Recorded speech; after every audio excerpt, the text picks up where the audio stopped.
Dear friends, thank you very much to join the Belgian-Luxembourg Chamber of Commerce web launch of today, dedicated to the very interesting topic of sustainable development, of the green finance. It's a great opportunity to use this kind of tools to be connected to practically all around the world. We have our guest from Greece, we have Johan, who is in Moscow. We have Dominique, who is she's in north of France. We have another speaker today, Nataliya, who is connecting from New York. Arnaud from Brussels. We have Ivaila from Luxembourg. We have Florian, who's supposed to be connected from Luxembourg, but he's in Germany, as I understand. We will start then with a welcome word by the Arnaud de Bucher, the first vice president in Belgium. Arnaud, please. Thank you, Oleg. Thank you, Oleg. Welcome to everybody. I would like to thank you in the name of our chambers to be here. Most of all the participants and the speaker of today event, but also all the persons that are connected to follow the event today. For us, it's very important to have your support also by means of telecommunication and distance as a chamber. And the theme of today's event is very important in the general actual situation we have in Europe, and we see that the green movement is more and more strong. So I'm sure we will learn a lot today. Thank you, Oleg. And thank you. I'll let you the floor. Thank you very much. Thank you very much, Arnaud. And today we have big honor to have with us Johan Vanderplaetse, our also first vice president, but in Russia, our co-chairman of the board. But also, he's, of course, not also, but first of all, he's a president of Schneider Electric in Russia. I think today, but Johan, I will let you the floor then to explain the presentation. You want, I put already the slides?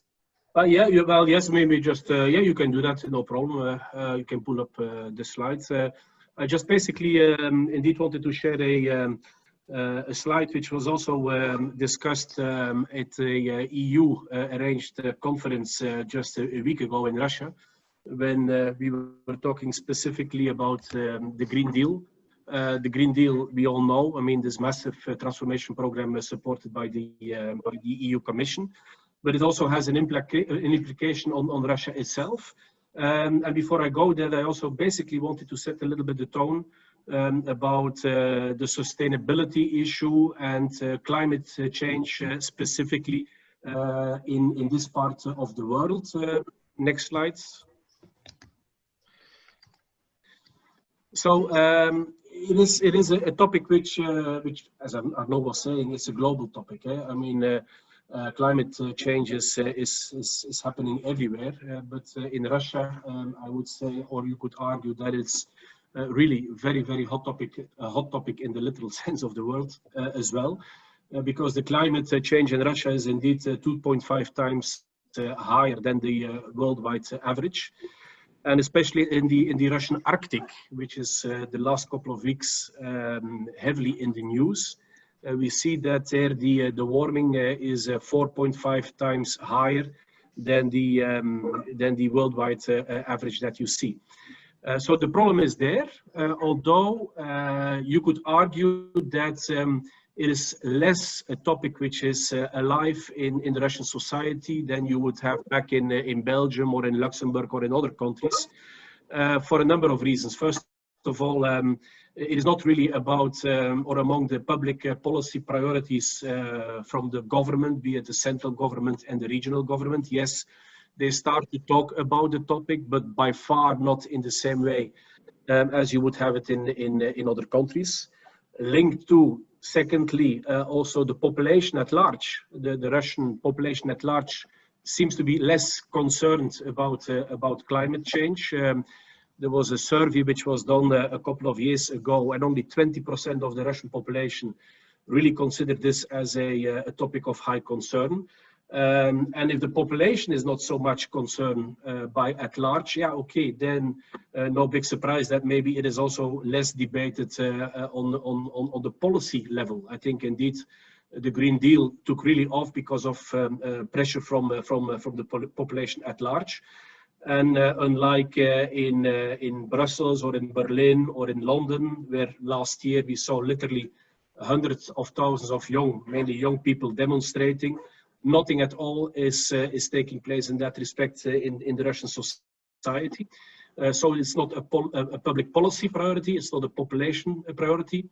On the third level, which would be the large corporation, there I would also say, yeah, maybe it is improving. They start to pay more attention to that. But it's really more on the agenda, as far as I can see from my own experience, with those type of large companies which are also publicly listed abroad, because then they do feel some pressure from their global shareholders to do something about CO2 emission and pollution. But by many companies as well, again, it is not a priority. Be it, as I said, it is a topic which is really very relevant here. And in June the 9th, the hottest place in Europe, it was not Cairo or was not Madrid or Barcelona. It was indeed the Arctic region, Verkhoyansk, which is a place which is typically known for its permafrost, recorded temperatures of plus 38 degrees Celsius. So the snow is really, the ice is really melting. It is a problem. Next slide.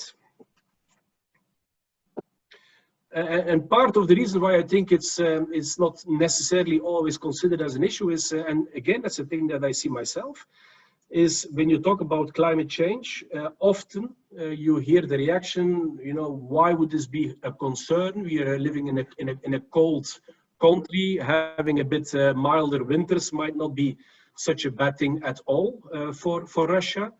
People are pointing out to some perceived benefits, like the fact that the Arctic Ocean can be navigated almost across the full year.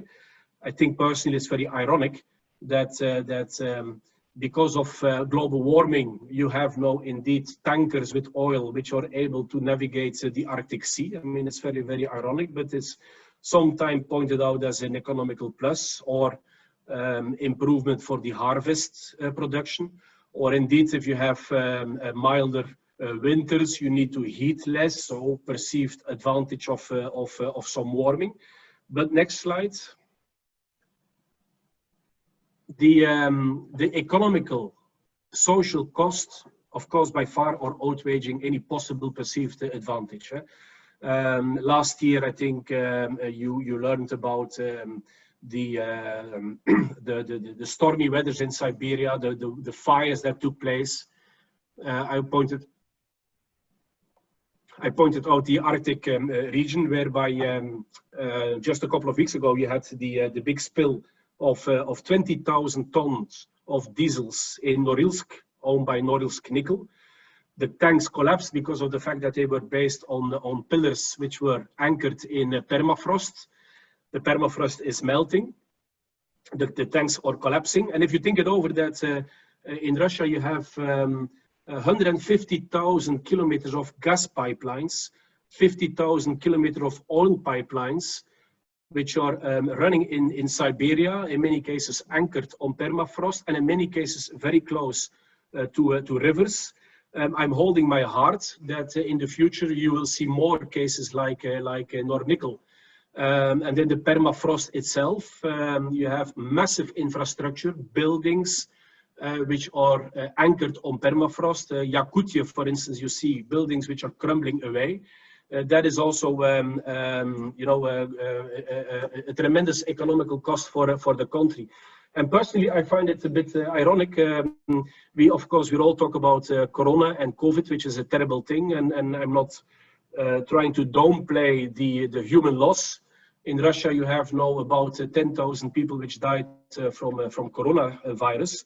But just in one hot summer back in 2010, which was a heat wave over Moscow and the central Russian region, you had 55,000 people which were recorded to have died because of the heat wave in one summer alone. Yeah? So as I said, very clearly, it is a very, very important issue. Next slide. Now, what is Russia doing about that? I was mentioning the government is starting to move, and indeed they announced in March this year a climate action plan, which is proposing some measures to reduce the CO2 emission in the country. But again, they say, look, I mean, and they have made 4 scenarios, depending on the kind of aggressiveness of the measures that would be implemented. Going the most aggressive scenario with a reduction of 30–40% of the CO2 emission from the levels of 99. So indeed, as a benchmark, the authorities are taking the high levels of the 90s, and then they say we are improving compared to the 90s, forgetting that after the high levels of the 90s, which was still the Soviet era, the industry had collapsed, and that was automatically reducing the CO2 level emission. So the proposed climate action plan, as proposed by the government, is actually showing an increase of the CO2 levels as opposed to the current today's level. And that cannot be the intention of climate action. I mean, the benchmark should not be the past, the benchmark should be today, and what are we going to do to reduce the CO2 emission from today's levels. Next slide. And then another thing why it's an important topic. It is also economically an important topic, because if you look in the Russian economy, the slide is showing the export of carbon intensive products. Russia is the absolute leader worldwide because of the fact, first of all, that of course they are exporting a lot of hydrocarbons, oil and gas, but also, and that is creating most of the revenue for the Russian budget. I mean, still 64%. We talk a lot about diversification of the Russian economy, and yes, indeed, some progress has been made, but the fact remains that the economy is still today largely dependent on the export of hydrocarbons.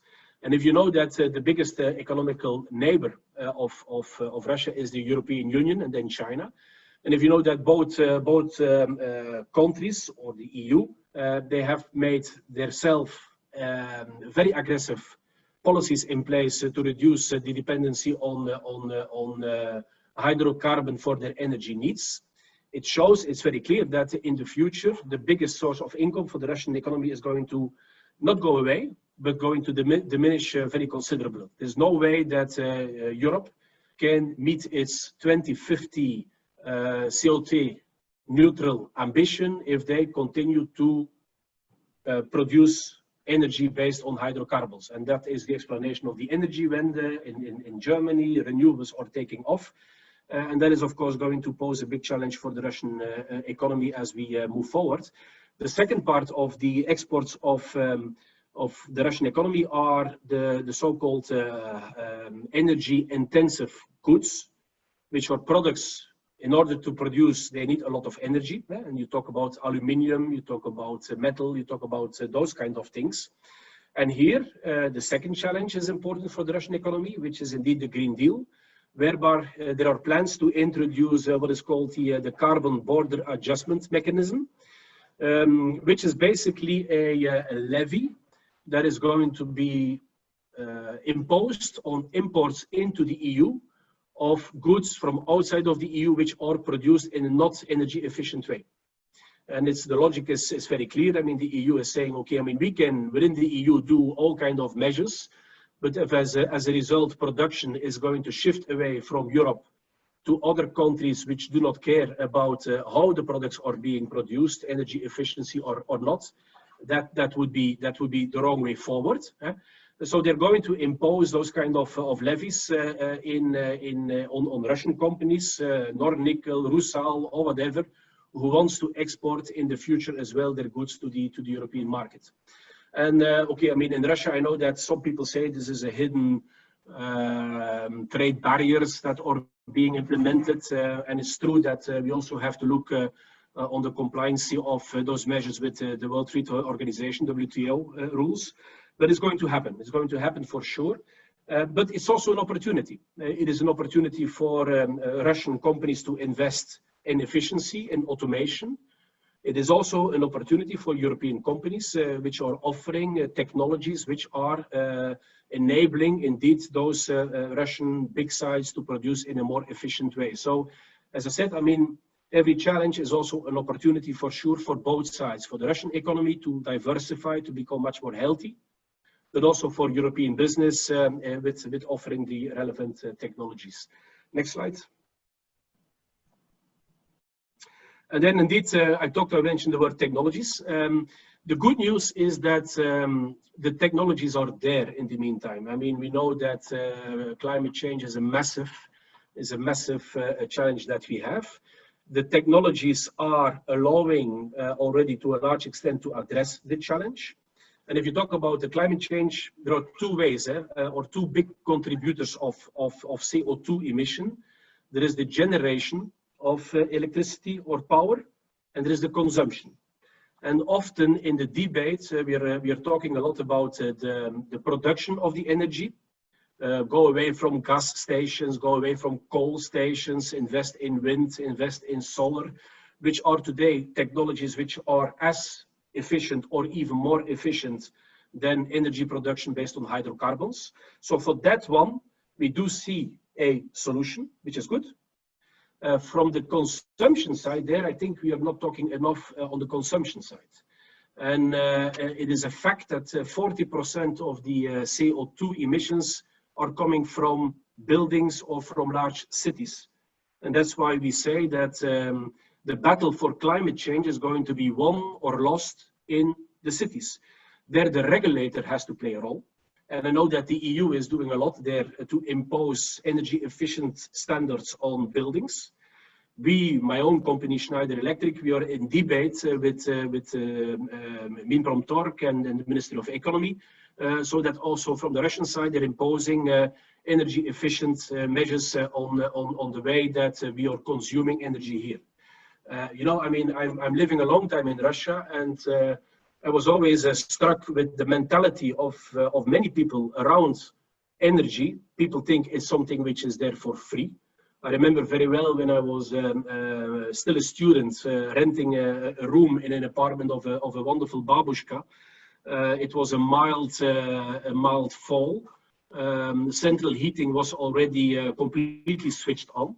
So in order to cool down the apartment, we open all the windows. So we are heating the apartment and cooling it off at the same time by opening the windows. I mean, and even still today, in many cases, this is the reality.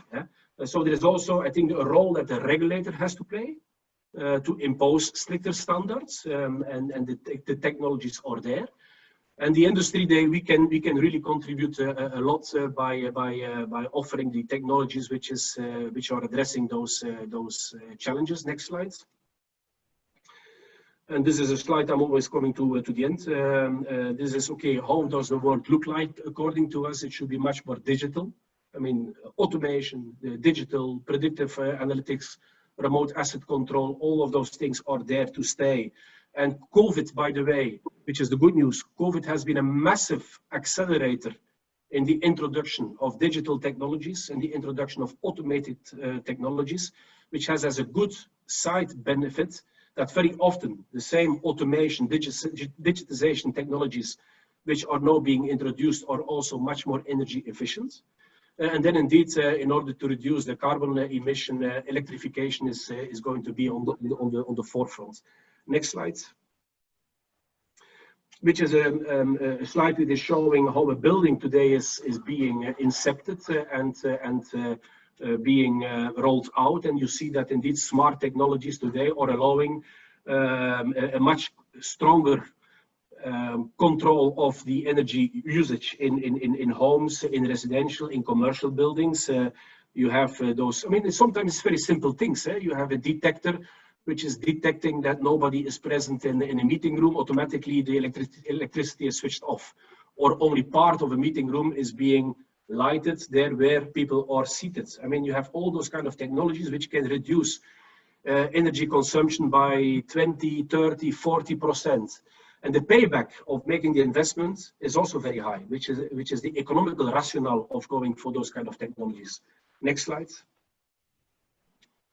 And this is on the production side, on factories, smart factories. This is a slide that I picked from Schneider itself. I mean, we are eating our own meal.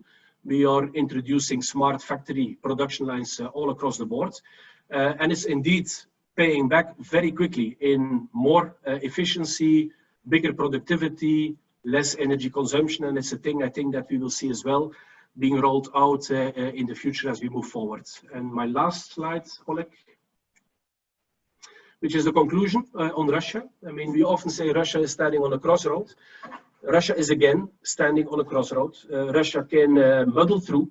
They can, continue a lukewarm climate action plan, the one that I just showed. And that indeed in short term, it will allow the country still to traditionally to get income from export of hydrocarbons. And it's okay, but we will miss the boat. We will miss the boat on automation, on the modern technology, on diversification. And that's why I think that the global climate unity scenario is the only viable option for Russia to move really forward. I look at it as an opportunity, and I'm very, very happy, of course, knowing that so many European companies, big but also niche players, we are having something that we can offer to our Russian partners. Thank you, Oleg. Thank you very much, Johan.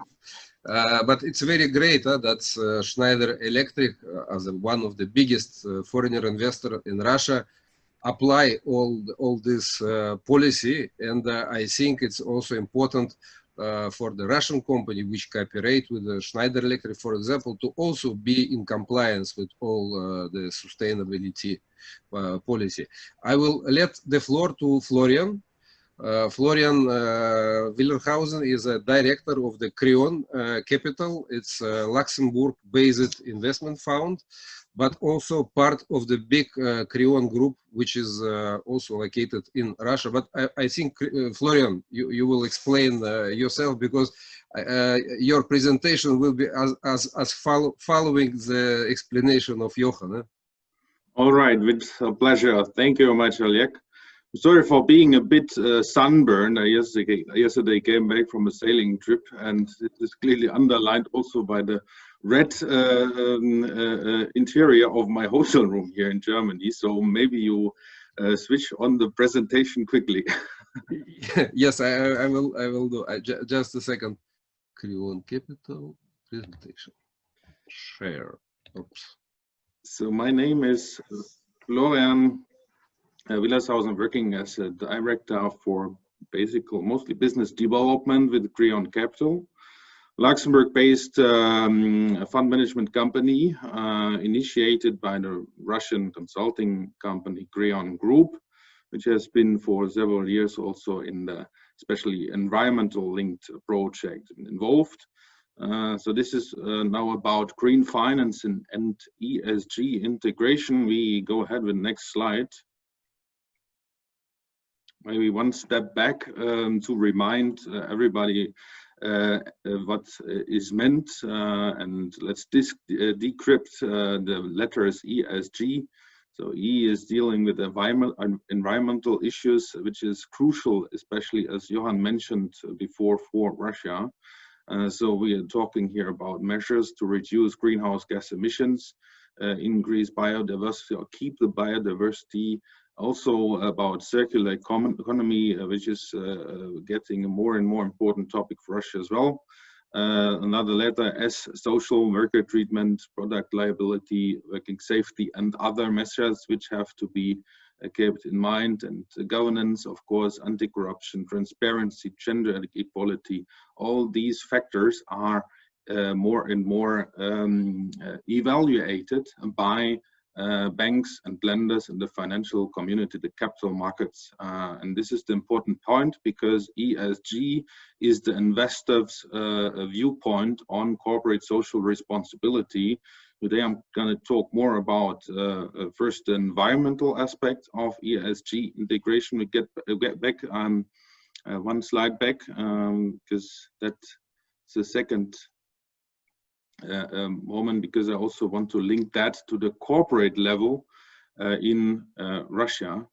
Now, basically, when we talk about corporate social responsibility on the corporate level, we have several levels where this could happen. Usually companies start with some kind of, let's put it negatively, greenwashing, and the oil company could argue, well, we are dealing with a lot of carbons here because we are selling them. Let's plant some trees to okay. It's the good one or not? Because I don't know. It was something was broken on the screen. Okay, yeah, no problem. I could also try to use my presentation, because something here crashed because you don't have the fonts. I will let you share your presentation by yourself. Just a second. All right. I have to share screen. I authorize it. You can do it. Okay. So I have to find that. Apologize. Huh?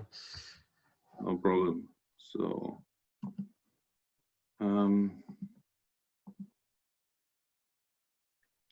so can you now see the presentation again?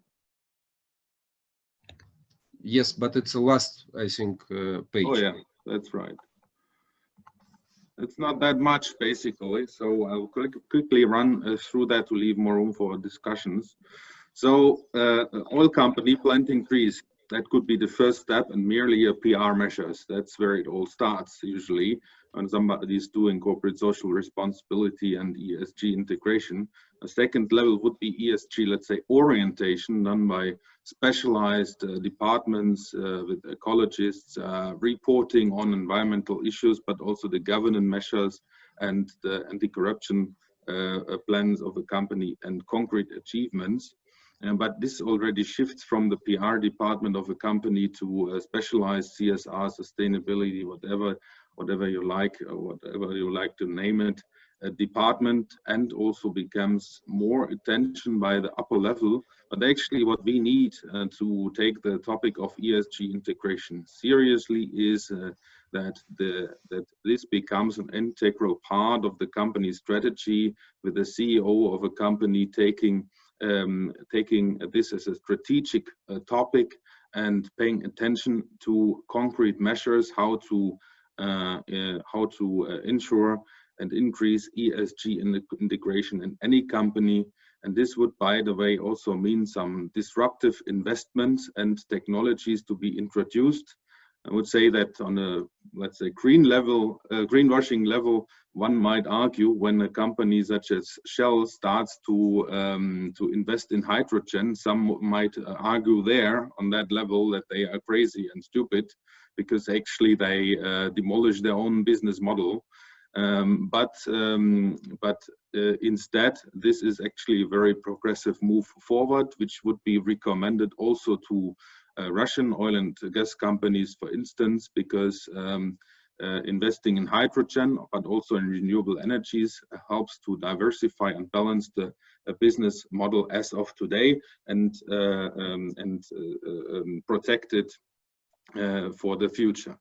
So there is gonna be a lot of pressure also on Russian and Eurasian companies to do more in terms of ESG integration, because of large lenders such as the Norway State Fund, the Luxembourg European Investment Bank, and also large private equity firms in the United States like BlackRock, which already decided to either divest, such as Norway guys, from their shares from carbon-related companies, or to stop in future to finance any carbon-related project to become totally green and ESG compliant, especially E-compliant, I would say. So more and more funds will be directed to ESG-oriented projects and companies. Why does it matter for Russia? We heard a lot about that already. I would say there are two levels of relevance for Russia. One is the rational approach, also one which is more important for the society, but also politicians. Yes, Russia is doing moves towards more environmental friendly policies. It could be done much more, as Johan already underlined. The country joined the Paris Climate Agreement, but yes, we need to save more GHG emissions, reduce them significantly. We heard that already, but when we get back to the corporate level, then we have to look on environmental issues, but also on ESG as the broader understanding from a different standpoint, because we have to keep in view the liquidity of the market for green bonds and ESG related products. Because at the end of the day, we are not the nice guys saving the environment because we would like to do that. We have nothing as businessmen to do with Greta Thunberg, but when the financial market dictates us to issue some time from now green bonds instead of conventional bonds to raise money on the international capital markets, and that situation will happen sooner or later, then we will be forced as companies and investors to push these according topics ahead. And we already see that when we talk about green bonds and green loans, that the overall volume already reached $260 billion, which is quite a lot, with significant increases in Japan, also in European countries. We have now large companies such as BASF joining the green bond market as well. So the chemical companies are joining as emitters of green bonds, and generally speaking, more than 80% of institutional investors plan to work only with companies complying to the sustainable development goals in a couple of years from now. The tendency is clear, but it's also clear that in terms of non-financial reporting, as one of the example how concrete measures could be described, that in Russia we do not find evidence that the companies already did enough if we compare just the number of non-financial reports in Russia with those from the other parts of the world. And despite the fact that actually ESG related portfolios to stay at the capital market and have a look to private equity business are already more stable and more profitable than others. So there is a lot of pressure actually evolving from the outside on companies. So the financial sector was mentioned already. On the corporate level, we could add that also strategic partners, customers, the public demand from companies more and more to do as much as they can and report on that transparently in terms of environmental protection, but also social and governance policy should be implemented seriously. And at the same time, well, we have some activity on the national level in Russia with regulations to stimulate waste treatment, associated petroleum gas processing and energy saving. A lot of regulatory acts already in place, and some will follow more and more, because also Russia has, despite the fact that it's not ambitious enough to deliver in terms of GHG reduction targets. European level, of course, with the taxonomy on sustainable financing will put some more pressure also on Russian companies seeking to raise money in Europe, especially Luxembourg, because, well, if a country such as Russia has, because of sanctions, per se difficulties to gain external financing in Western financial markets for cheap. In future, it will be much more expensive if they cannot provide any proof that they deal with environmental issues.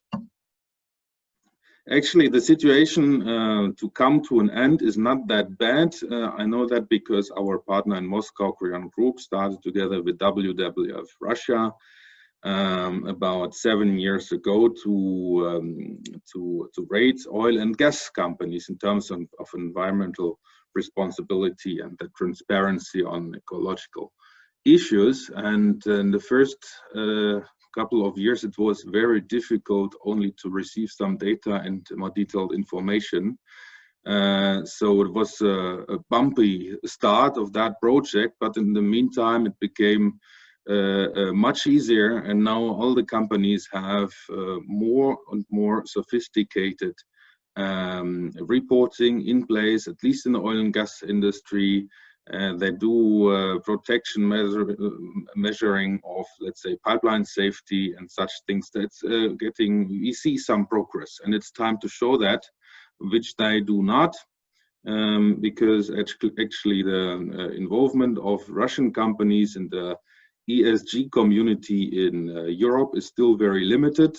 That's what we are proposing with Creon Group in Moscow, but also with the Creon Capital investment company Luxembourg, to intermediate between Eurasia and Europe in terms of green financing and concrete projects to increase the environmental activities and decrease the GHG emissions together with them. Also, as a co-investor in projects, cannot see that, but we have projects in terms of recreation and green technologies and renewable energy business, but also in recycling we're now looking into. So that's all for the moment. We'll share the presentation with you. So here I'm not sunburned, and you find my contact details here. So let's have a nice discussion.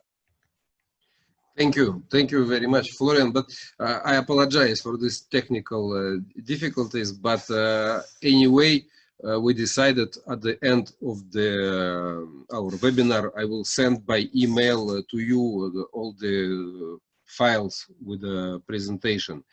And as we come now to the question, because the Belgian-Luxembourg Chamber is happy to reunite around the company interested in this topic, and especially now I'm glad to give the floor to Nataliya. Nataliya, don't forget to put your microphone on, to unmute it.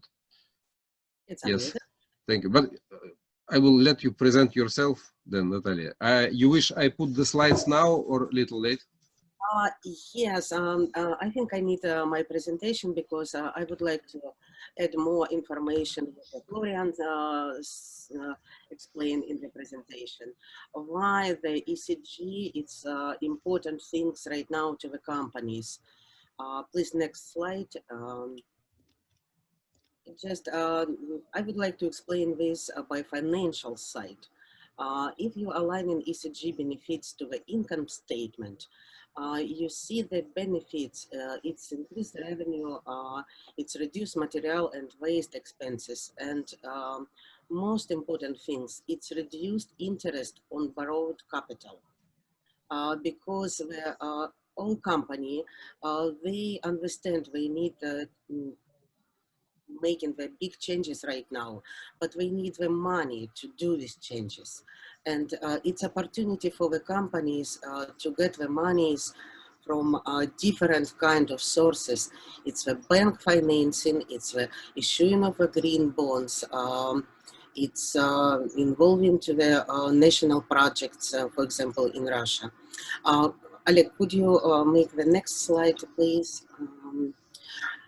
we explain the 6 more circles to the company. We combine together to the company, and like Florian said, the corporate social responsibility is a way how the company reports right now. But the ESG indicators, it's how the investors look into the company. But it means same 6 different sides. It's a regulation, how the company complies with legislation. It's the relation with the customers. It's the supply chain, relation with the suppliers. If a small company would like to be the supplier for the big company, they must have the responsible supply code. It's like rules in European Union. The company, they need to make the tight relations to the communities, or in the financial world, it means how much added value remains in the region of a presence. It's including the philanthropy and charity, because a lot of Russian companies, they just imagine that the ESG or corporate social responsibility is just philanthropy or charity. It's not. The fifth important part is the environment impact, how the company implement this in the long-term sustainable business strategy. And the sixth one, it's governance, how the company management, and if they have a risk management and reporting. It's most important things. Oleg, can I quickly go in by the next slide? Because I think it's here we explain the terms of sustainability, sustainable green revenue. It's how the companies generated the revenue. Sustainable finance, it's the finance what available to the company to make the changes in the sustainable way. And the green finance, it's most about the climate change. The next one.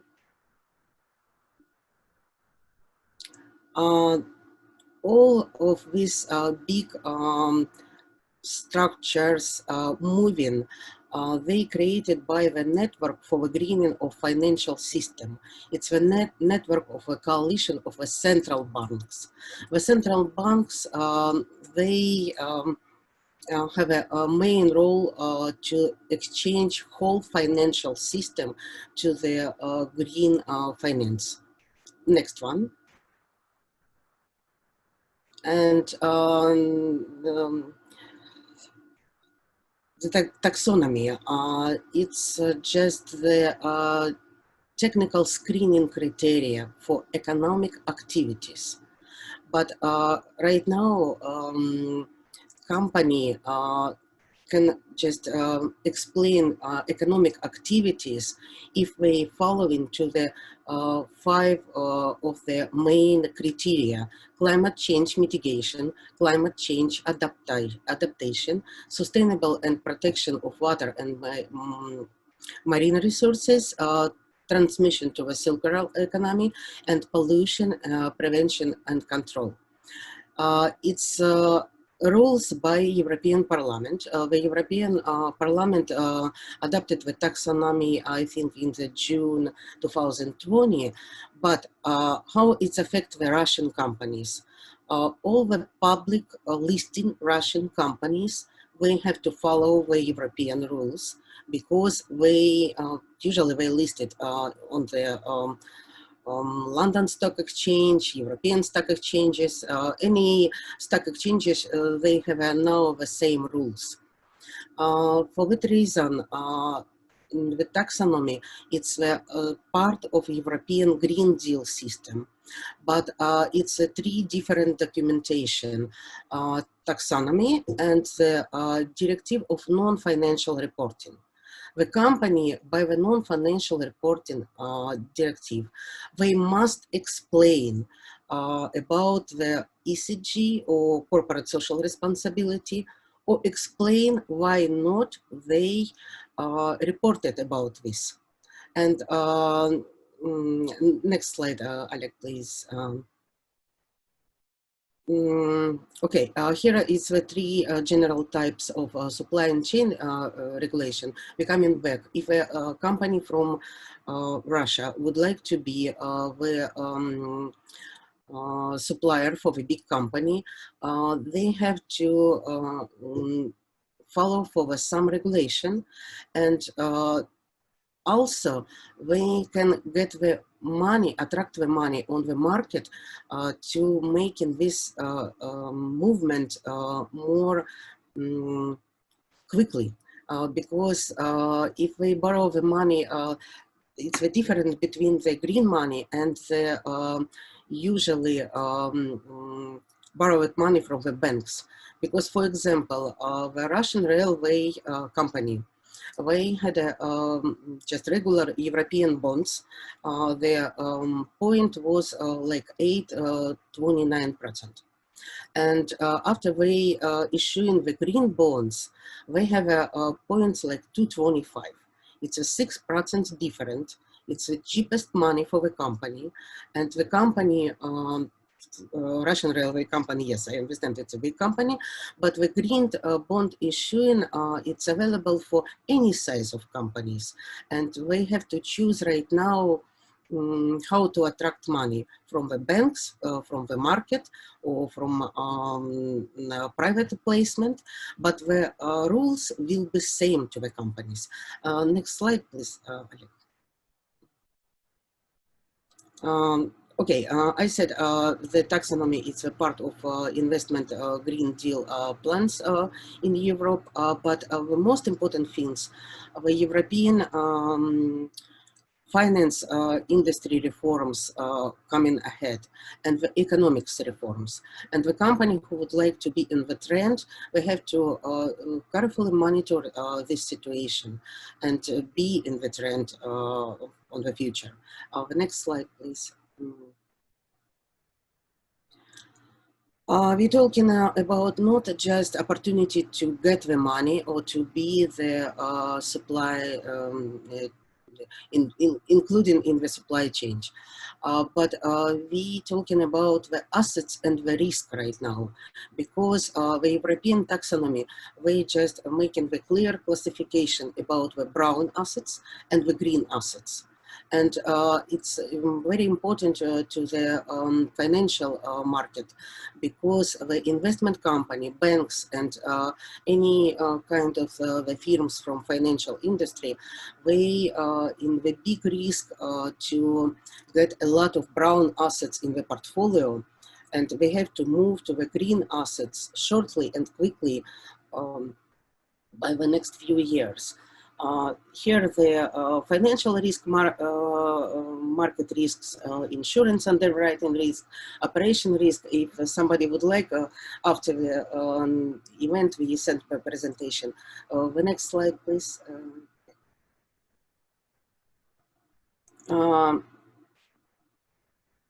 It's for the companies from financial sector, because the main structure created around the world. It was the task force of a climate disclosure initiative. The recommendation of task force climate disclosure initiative accepted 66 central banks around the globe. It's the whole system right now, the same. It doesn't matter in America, Europe, Australia, China, or anywhere. And for financial companies, the rules right now, it's like the same rules to any jurisdiction. And from Task Force of Climate Disclosure recommendation, each companies, the main idea, we divided a whole activity to the financial companies and non-financial companies. The same recommendation, company right now, we have to involve on the board of directors level, the independent directors by climate change. It's a recommendation. After this, we have to create a community and we have to get the risk management, the scenario analysis, disclosures. It means how the company report about this and how the company attract the innovations. The next slide, please. Here we explain the possibility to attract the money from the market. For domestic public financing, because in Russia, Moscow Stock Exchange, we opened the green finance sector in 2019, and it's possible to issue the green bonds on the Moscow Stock Exchange or going to borrow the green loans, bank financing, for example, the ING Bank in Russia, Region Invest, and Web. Right now, we on the process to create its own Russian taxonomy and rules to the financial sector by the green products. The company have opportunity to the domestic private financing. It's a private placement and PPP, it means infrastructure project for the financial sector and non-financial sector. We have ESG indexes. For the infrastructure project, we have a quality infrastructure investment. It's the same like a ESG. In the international public financing, available green, social, and sustainable development bonds, for example, in the Luxembourg Stock Exchange, green loans, bank financing, integrated with ESG scores. If the company have a great ESG scores, it's a lower of the financial points. International private financing, it's a private place and again, quality infrastructure project. And blended finance. Blended finance, it's most from United Nations investment initiatives and government level or international market.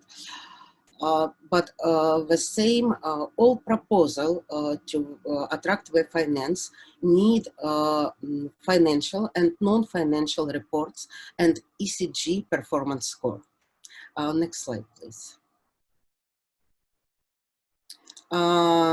Okay, it's the same explanation of the situation in United States, because the Security Exchange Commission, they just asking the investors to lead the ESG disclosure.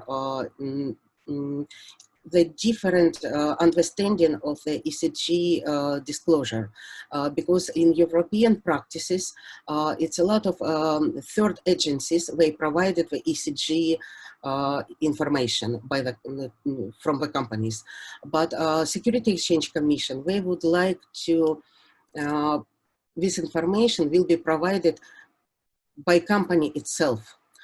Company, the small and medium sizes, they don't have opportunity to be in screening of the big agencies, and the small and medium enterprises, they possible to create his own ESG scores and present to the investors. The next slide, please. Okay, thank you, Alec. We finished the presentation, and I just would like to tell two more important things. The Central Bank of Russian Federation, they involved to the network of the green and financial system, and right now the follows of for all recommendation by task force. The next one, I said the most change open the sector to the green bonds and social bonds, and most important for the national project bonds. And the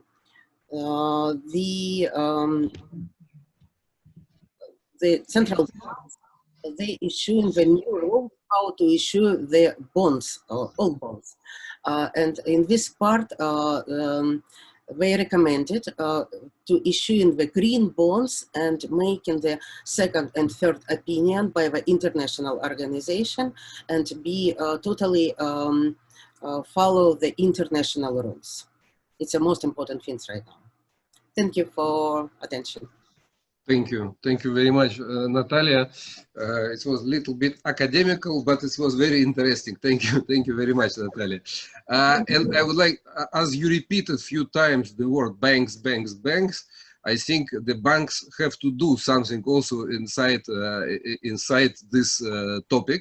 And we invited especially today for that Ivaila Markov from the RCB Bank, Luxembourg, who will explain us what kind of service the banks also elaborate to help the companies in the way of investment, of business. Ivaila, just activate your microphone, please. Yeah, thank you.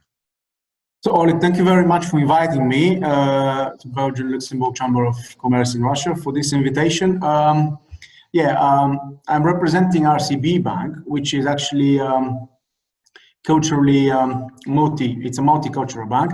We are a Cypriot bank officially with different representing office and branches in Europe. So I'm representing Luxembourg branch. We are here for 6 years now already in Luxembourg and have quite a solid implementation in the country with core banking services. And anyway, the ESG factors and areas are very interesting for the bank from our nature point of view, as we originally are on the crossroads between Asia, Europe and Africa in Cyprus anyway, and culturally speaking, we are very much aligned to corporate social responsibility, which is a very important point and a topic for the bank, because this encouraging of cross-cultural ties is another axis that RCB would like to support events and other charity initiatives or events. And the commitment to sustainable finance is really something which is important to us. And the services we propose, it starts with from the banking services to loan, saving plans, credit cards. But we think already to develop this and to enter into this ESG future world, let's say, by using recycled paper, using recycled plastic for our credit cards, etc. And most importantly, recently we received some license from the local regulator, which is the CSSF, for being depository bank for investment funds.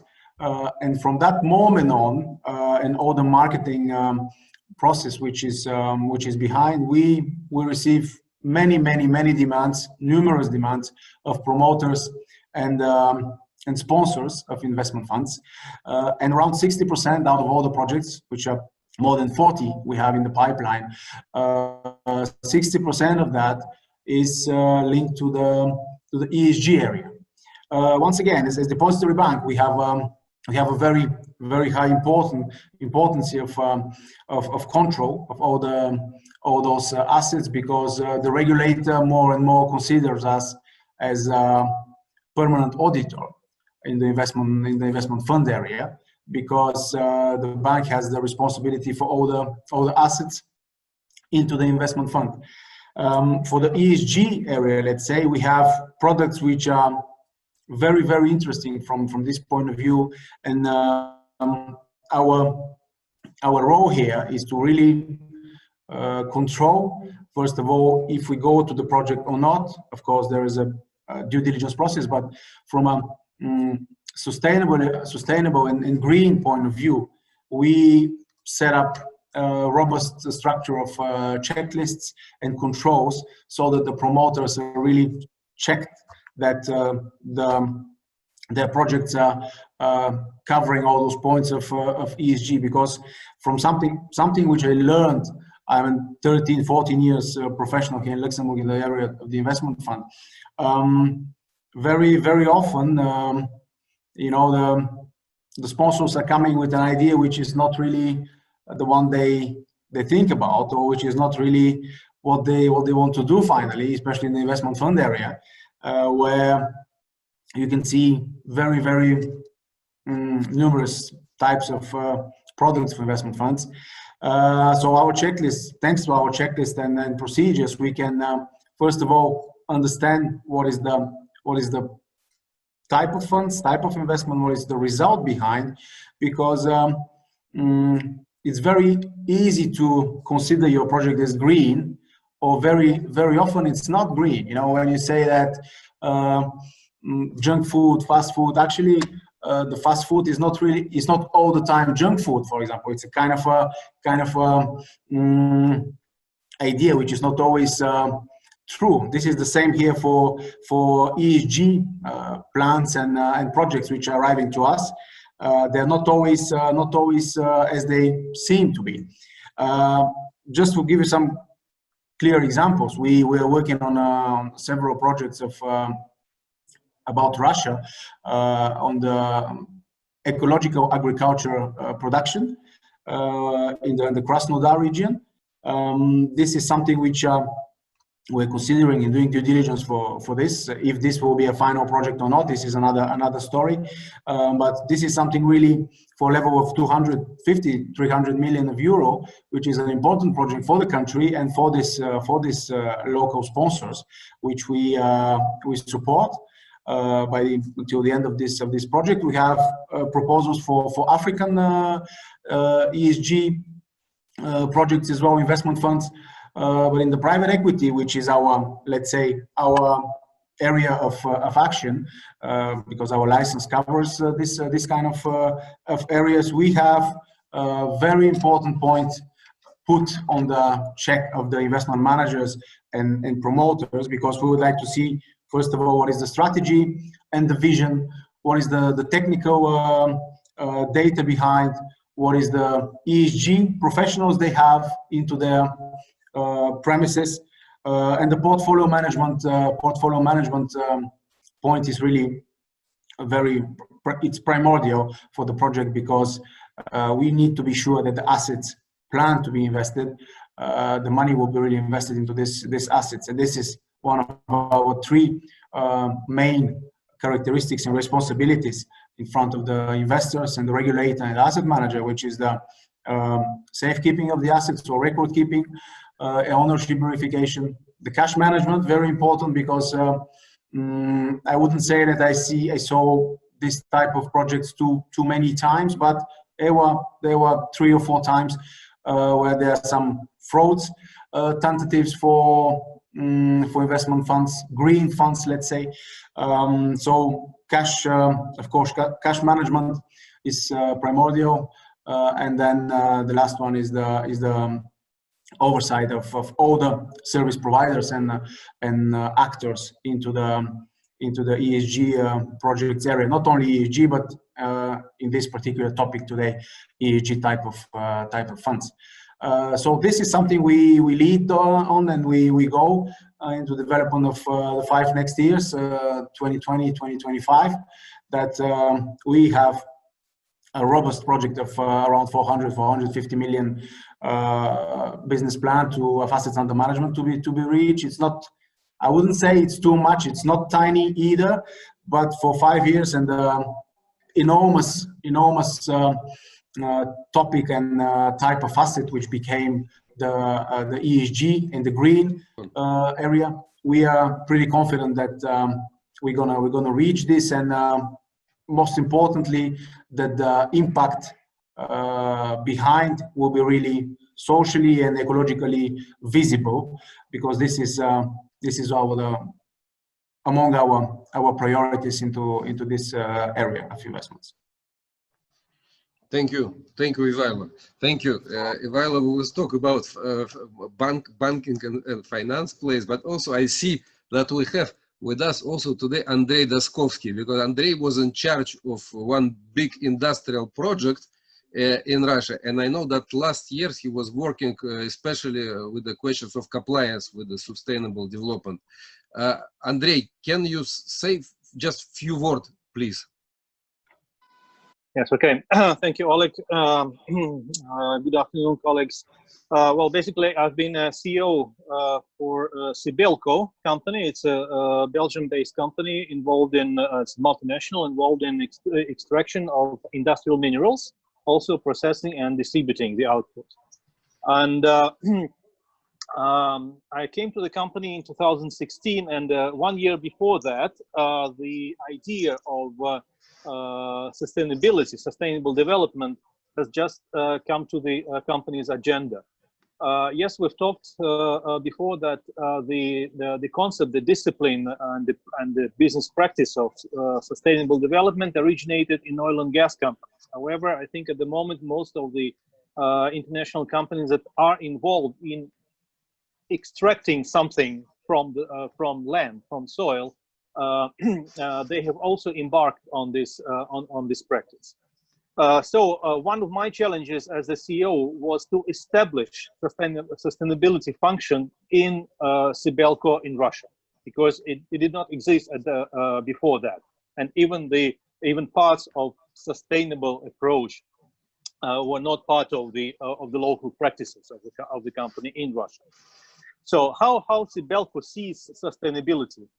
In general, we see it as a kind of a balance between three aspects of company's activities: economical aspect, societal aspect, and environmental aspect. So the concept is called 3 Ps: people, planet, and profit. And Sibelco distinguishes between general sustainability and environmental sustainability. Well, basically, I will now focus on environmental sustainability, which consists of the so-called planet aspects. Okay, what we do in our economic activity with the assets that we own, and also stakeholders engagement and community involvement. So companies like Sibelco, we disturb land, okay, and land is a scarce resource. Therefore, it is very important to understand responsibility and to take responsibility for what we do with the assets that we own, how we do it, and what we leave behind. Okay, and the activities that under which we understand the sustainable activity of the company, they include land and asset management, strategic permitting, regulatory affairs, compliance and risk management, environmental impact reduction, and also proactive stakeholders management and communication and reputation enhancement. All these aspects, all these activities are closely interrelated with each other, and they never stop. Okay, it's a continuous activity, continuous improvement. Companies, they consist of sites. So in Sibelco, we have more than 240 sites across the globe. And the approach, so the company's policy was that, and is, that the approach should be absolutely the same on each site, whenever, wherever it is located. Either it is in Belgium, or it's in Germany, or it's in Russia. And the approach was called long-term sustainability approach on a site level. And we start with this approach long time before we start operations. We continue it during operations and also after the operations cease. Why we do that before operations? So we start from finding the available land and resources. Okay, we do some exploration. We need to understand what is in land, how much resources, what type of resources are there. Then we start the pre-permitting and permitting activity. to develop mining projects, go through public hearings, and finally have everything ready to start production. And we do it in a sustainable way, not just to, okay, get some papers signed that will allow us to start operations. No, we have to do it, everything in full compliance with local regulations and with the corporate standards, and means EU standards, okay? Then we start operations. And then after operations cease, we have to do what we call closure, okay? We have factories that we no longer need, processing plants, and we have, okay, cavities inland, okay? So on the, even before start of operations, we have to develop the mining project where closure plan is part of the project approved by not only governmental bodies, but all the interested parties, including the owners of land, for example, if we do not own it, and local communities, okay? And we have to strictly follow this plan after we complete operations. Mm-hmm. And it's not just a declaration that we do it, okay? It is supported by a lot of documents, okay, where we assess our activity, we assess the situation and benchmark it against the corporate standard, and it's a day-to-day routine work. So, and one of my responsibility was to establish this function, and now it is up and running, as well as in all other countries of where Sibelco operates. And I think it represents a very good example of a foreign company, okay, not only bringing the new technologies and advanced corporate governance standards to the emerging markets, which Russia still is, but also the new standards of sustainable business development. We've talked a lot today about the green technologies, emission control, etc. And in terms of Sibelco activity, okay, not allowing the pollution of air, of water, of soil,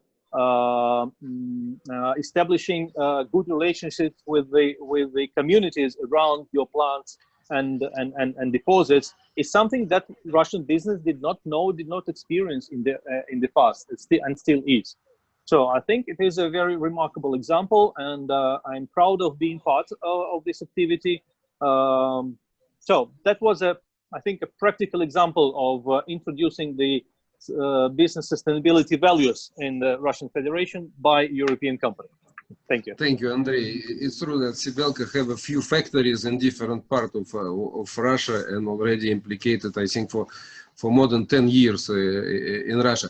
Dominique, I think now it's time to start with a question and answer, because we are a little bit already, we are 15 minutes late on our planning. I let you the floor. Thank you. Thank you, Oleg. Do you hear me? It's okay? Yes, perfectly. Perfectly. Thank you. I would like to thank all the speakers for their view on sustainable issues. They show that after a time of greenwashing, now business as usual can no longer survive as it is, and we need new solution, new way of operating. I have a question to Nataliya, but also to other speakers if they want to tell what they think of it, because oil and gas is very important in Russia, and there are still resources needed in the world, even if there is a zero carbon policy, because most countries in the world still use oil and gas products, and we cannot stop using them immediately. Does it have a special impact for green bonds? For instance, can oil and gas company issue green bonds to develop new products, more sustainable products, or more sustainable way of doing business? Yes, the oil and gas company were allowed to issue green bonds for new projects. We have a couple of examples in worldwide for clean technology and efficiency upgraded. It's possible the oil and gas company can issue the green bonds. But for technology aspects, maybe Florian can answer more detail about this. Well, of course, oil and gas companies could do that if they prove in their concept for the green bond that the green framework basically, and with the second party opinion that the project to which the money is dedicated is really a green one, or at least really related to GHG emission. So that has to be proven. And I would also go a step further and argue that would be a smart move for oil and gas companies in Russia if they use these kind of instruments, but also others related to their investment activities to invest in disruptive projects, to challenge their own business model. This could be really green, doing more with renewables or hydrogen, which is becoming a very powerful topic now in Europe, and Eurasian companies could accelerate to that. Maybe it's a better way for oil and gas companies to issue in the green bonds for some new projects like sustainable development or some renewable energy or something new. They need to diversify their assets, and right now it's a good time to start this. Dominique, I have one question, especially just come from one of our participants for Nataliya, and is in consequence to the precedent question. Can the international company born green finance for implementation innovative ecological equipment for plant in Russia? Yes, it's possible because international company, it doesn't matter of jurisdiction. The company have to start deciding about how to issue green bonds and follow to the project strategy. If we would like to get this project in Russia, we can attract the international money on the, for example, in the Luxembourg Stock Exchange, in banks' money or somewhere, and implement this project in Russia. It's possible. Mm-hmm. Dominique?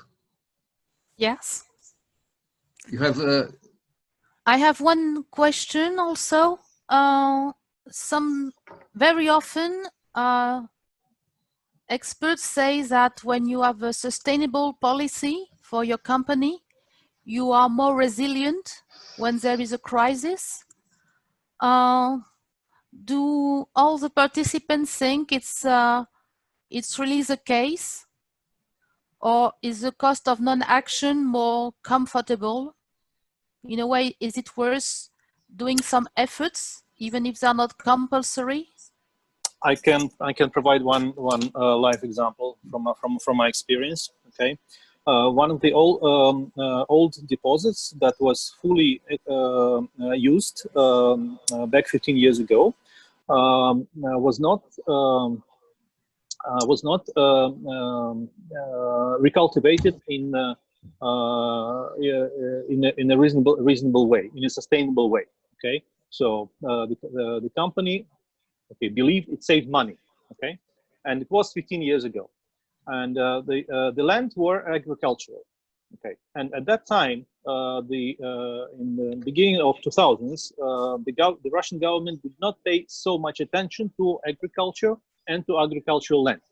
Okay, after 2014, when the after all the sanctions and increased focus of the central government to agriculture, okay, and particularly to who owns agricultural lands, and especially in the areas around Moscow, and how you use agricultural lands. So the focus of the government increased tremendously, And the authorities came to Sibelco and said, well, you own agricultural land, okay? You did not finish with your closure plan. You have to do something about it, okay? Otherwise, we will issue a lot of fines. We will do this, we will do that, and finally, we can even take the land from you, okay? And you will have a lot of reputational damage. So at the end of the day, we had to start a big restoration plan, okay, which cost 3.5 million euros to the company. So the situation have changed, okay, and we became exposed. Okay, the company believed that everything is in the past, nobody will care. No, now the government cares about agricultural lands. So in the past, we didn't do our work properly, not in a sustainable way, and today we have to pay, okay, 2 or 3 times more. So this is an example. Well, thank you, Andrei. To answer, I see that Roman Lamayev from the also Belgian company Henke Industries raised the hand. Roman? Yeah, thank you very much. Just very interesting issues rising here, but as I understand, it's much for larger companies, and they require specialists like Andrei to implement those things. And there was a small thing from Nataliya about some small medium enterprises that I didn't understand clearly how it can be used or not for them, because, for example, Henko, we provide sustainable solutions for, say, an example for let's say warehousing or heating of the plants, big construction, yeah, and it can save real energy. But for example, if you go to the company who is building the real facility, yeah, they say to you, okay, so if you can show us the if you can show us some savings within let's say it can be covered in 1, 2, 3 years, then okay, let's start.